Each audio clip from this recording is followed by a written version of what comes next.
Chennai metro rail இரண்டாம் கட்ட திட்டத்திற்கு அறிவிக்கப்பட்ட தொகையை மத்திய அரசு விடுவிக்க வேண்டும் என திமுக எம்பி ராஜேஷ்குமார் கோரிக்கை விடுத்தார்.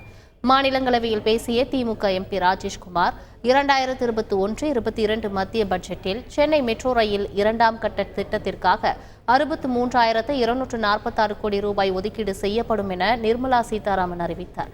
ஆனால் திட்டம் பொருளாதார விவகாரங்களுக்கான மத்திய அமைச்சரவையின் ஒப்புதலுக்காக கடந்த 3 ஆண்டுகளுக்கும் மேலாக காத்திருப்பதாக சுட்டிக்காட்டினார்.